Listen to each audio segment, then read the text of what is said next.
तस्वीरों में आपको तालिबान के संस्थापक मुल्ला उमर का बेटा मुल्ला याकूब दिखाई दे रहा है, जो मौजूदा वक्त में अफगानिस्तान का नया रक्षा मंत्री बना है।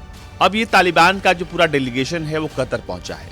कतर में डेमिडेक्स का आयोजन हुआ और डेमिडेक्स जो है वो एक मिलिट्री एग्जीबिशन है, कतर में लगाया गया है। और इसी डेमिडेक्स में अब तालिबान के रक्षा मंत्री मुल्ला याकूब अपने देश के लिए सुरक्षा के सामान को देख रहे हैं, क्योंकि अब तालिबान इस तैयारी में है कि ज़्यादा से ज़्यादा सुरक्षा संबंधी सामानों को खरीदा जाए, हथियारों को खरीदा जाए, ताकि देश को और महफूज बनाया जाए। उनके साथ हैं तालिबान के जॉइंट चीफ ऑफ स्टाफ और सभी पूरा डेलीगेशन जो है तालिबान से यहाँ पर पहुँचा है।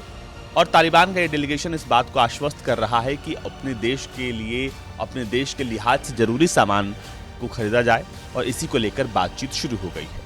अब ये सब कुछ कहाँ हो रहा है? ये सब कुछ कतर में हो रहा है। कतर जो आतंकवादी समूहों का सबसे बड़ा हमदर्द देश है। कतर इन आतंकवादी समूहों को न सिर्फ पैसा देता है, बल्कि उनमें से कई को अपने देश में राजनीतिक कार्यालय चलाने की अनुमति देता है। अब कतर में बहुत बड़ी डील होने वाली है और इसी डील की तस्वीर ये बानगी है। बहुत सारी तस्वीरें हैं जिसमें एयर टू सरफेस मिसाइल्स के साथ साथ ड्रोन्स और बख्तरबंद गाड़ियों और टैंक्स को यहाँ पर तालिबान के रक्षा मंत्री देख रहे हैं। उनके बारे में जानकारी ले रहे हैं कि आखिर किस तरह से ये अफगानिस्तान की सीमाओं की रक्षा कर सकता है।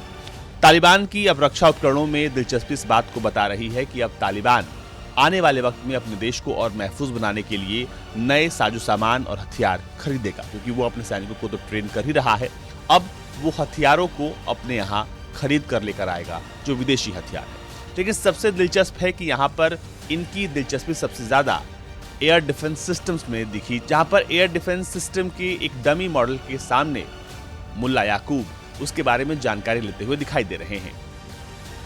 आपको बता दें कि अमेरिका के अफगानिस्तान छोड़ने के बाद से हथियारों का बड़ा जखीरा तालिबान के पास है, लेकिन मौजूदा स्थिति को देखते हुए तालिबान इस बात को समझता है कि आने वाले बाहरी खतरों से निपटने के लिए ये सामान पर्याप्त नहीं है। ऐसे में वो सामानों की खरीदारी के लिए अब आगे बढ़ चुका है और वो पहुंच गया है कतर, और कतर इसमें उसकी खूब मदद कर रहा है। अब तालिबान जो है अपने प्राकृतिक संसाधनों के साथ साथ अब अपनी सेनाओं को भी काफी दुरुस्त कर रहा है और अपनी इकोनॉमी को बढ़ाने पर काफी जोर दे रहा है।